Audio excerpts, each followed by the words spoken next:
welcome to the Halal Fantasy Football League. This is the playoffs. So we're going to go over the quarterfinals. We just finished the slate of weekend games.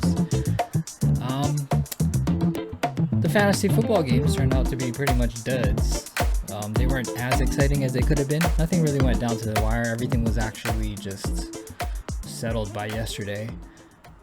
But at least the actual games were pretty nuts. This was probably one of the craziest weekends of football that we have ever seen. And it made it entertaining, because usually you play fantasy football and it makes watching football entertaining. In this case, the actual games were entertaining in of themselves. But let's just get into how everyone did. We can actually take a look at the bye week people just to see anything that was notable. For Eric, Joe Burrow was pretty solid. He had a pretty solid game. 133 is actually a pretty good output for a pretty low scoring. I mean, I guess a lot of low scoring because of the weather, right? There's weather issues. It's cold. People are outside. Not going to score as much. But Dalvin Cook had a big game, 27.7. Most notable, he got it from like that 60-yard scamper that completely turned the game on its head. That was one of the craziest games that we've ever seen. It's the largest regular season comeback ever. And, you know, there's all kinds of memes about Matty Ice being a part of that too. But I can't put the blame all on him. I put the blame more on the coach. And so I don't know if Jeff Saturday is going to be the coach for the Colts going forward. The next up on the bye for Jeremy, he's also in the playoffs. New Yorker Minions. His only really strong player was Derrick Henry, who kind of picked it up recently. 21 rushing attempts, 104 yards, 4 receptions for 59 yards. So he's kind of back, yeah. And he's going to need him, because if you look at his scores this week, even if you're subbing out some of the bench is actually okay, I guess, okay-ish, he would have lost against other people had he been in maybe not the first top 2. So hopefully his team can turn it around. He's going to need it going forward. Yeah, so that's Jeremy. And then the other bye guys, the guys in the consolation round, there is Darren. I don't really have a lot to say about Darren's team. Most of the guys just played just at their level or below, so not a strong showing from his team. But he would have beaten me if he was somehow made it into the playoffs and was matched up with me.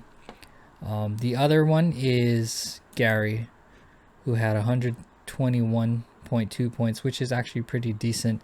Again, with Cousins, who in the first half was a joke, and Jones getting a touchdown. The Green Bay running backs actually did pretty decently tonight. And Ramondre Stevenson, 25.7, who was also part of a play that we will talk about later on today. And so those are the guys who are on bye. As far as the matchups, not a lot to go by for the consolation round. Looks like these guys mailed it in already. Mike versus Morgan. But in their case, Josh Allen had a big score, 40.36. And then for Mike, Jerick McKinnon was the most notable, 31.2. So he is a weapon for I mean, if they use him more, he's definitely going to be a weapon for them going forward out of the running back position, right? So you got Pacheco, McKinnon, and McKinnon was responsible for saving them. They almost got beat by Houston of all teams. Houston played hard though, but McKinnon was able to get that turnover. After their turnover, McKinnon scored the game-winning touchdown in overtime. And the other consolation game, James versus Brad. I'm sorry, Brad. I don't know what to say about your team. It's just everything that could go wrong went wrong with your team. You have the Murphy's Law team. And then for James, look at his score, man. 149. With the exception of Aaron, had you made it into the playoffs, and very much could have done so, you would have done some damage in this first round. Maybe if you matched up against Aaron, maybe you don't beat him. But being carried by McCaffrey and Kittle on Thursday night, they already had big 20-plus point scores. Set him up for a really strong game. So had you been in the playoffs, you would have done some damage for real. Okay, now let's get to the actual playoff games. So we have Aaron versus Mike L. It was hard to project this one. Like the original projection, as you can see, Mike was actually favored, and he had a big strong game from Jalen Hurts, who had 40.6 points. Even though he threw some picks, he was weak elsewhere, right? Again, banking on these Chargers receivers, they did not pan out as well. Latavius Murray actually did pretty good. And then Chark only had 2.3, Butker only 4.2, and the Kansas D only 3.6. Algier might have helped you, but there was no catching Aaron. Aaron just had a bananas of a game. Pat Mahomes was able to, pretty much neutralize everything that Jalen Hurts did. Zay Jones was the big heavyweight guy, 31.9, and with one of the craziest games too. Dallas gets upset by the Jaguars. So Zay Jones was back. 3 touchdowns. Amazing. Saquon Barkley also is kind of back on the upswing too. 23.3. Just juking people like crazy. So, and then even Justin Jefferson, where like early on, like I said, there was no drama late, but early on there was a little bit of drama, especially when you looked at that Saturday game with the Colts and the Vikings. They had Justin Jefferson held down. They even what's his name? That corner actually hit him like so hard he had to go into the tent. Jefferson was pissed off. I don't know if that lit a fire into them, but it completely flipped the script on them. And Jefferson came out in the second half and showed why he is wide receiver 1 in the league. I don't know stats wise if he is, but he is the most talented and baller wide receiver of the season as far as I'm concerned. So Aaron gets that win, and he's riding strong with some momentum into the next round. And then the last matchup, me versus Richie. This is a rematch of last week because I beat Richie last week to get into the playoffs. Now Richie beat me with this. It was a tough one. I had some question marks about who to play. I played Fields because he's the runner, but Lawrence outplayed him. And like I was saying about my wide receivers last week, they just weren't that strong. They're average, and that's kind of how it went. And then they actually pretty much got vultured. Oh, I have the drink of the week, by the way. This is called Vert Chad, which is cocoa, green chartreuse. That's pretty much it. I think it's something they drink in Switzerland or something when they're on the slopes. It's a cold day, so it's a nice cozy cocktail. Pollard was okay, 14.5. Swift was kind of average. It was kind of like, for me, the case of just getting vultured. So, which is good for me, for my team. It diversifies, if Amon-Ra isn't getting all the targets and if DeAndre Swift isn't getting all the carries, they're a much more balanced team, especially when they have success. But it hurts me fantasy-wise. Dalton Schultz only had 2.5. Bam Knight got shut down by my Detroit D. Myers was actually okay, and then the Baltimore D was kind of meh. And then off the bench, like I said, Lawrence was better. Waller is actually back and healthy. This was actually a pretty savvy move, if I should say so myself. He was just coming off IR. I didn't start him because, like we say, sometimes those injuries take a while. But he came out with a bang a little bit, scoring a touchdown and had 3 catches. For Richie, the most notable thing for Richie is McLaughlin. This is a big brain move by Richie. Picking him up. Dropping whatever kicker he had and taking him because he gave him 23.7 points and he was sitting pretty. And he was able to ride out some of these pretty pretty average scores for his starters, right? I mean, off the bench, he had a big game from Montgomery, who he should have started. Even Etienne had kind of a little bit of a bounce back game this week. Godwin was strong. He had a really, really strong bench, and he just happened to play guys who weren't as strong. But it was enough for him to win, mostly because of McLaughlin. I saw the exact moment when you beat me. It was when Connor and Chase scored a touchdown within like 30 seconds of each other. I was like watching the score. I was barely leading you by maybe like 10 points. Boom, boom, 2 touchdowns, each of them, and then you just leapfrog me, and after that it was done. And I thought I had a chance, you know, because if you actually watch those games when you had Connor in there, the Denver D was helping me out. They kept picking off Colt McCoy, getting those interceptions and turnovers. It wasn't until Connor had a big catch and that touchdown that helped him to get to 18.2 points.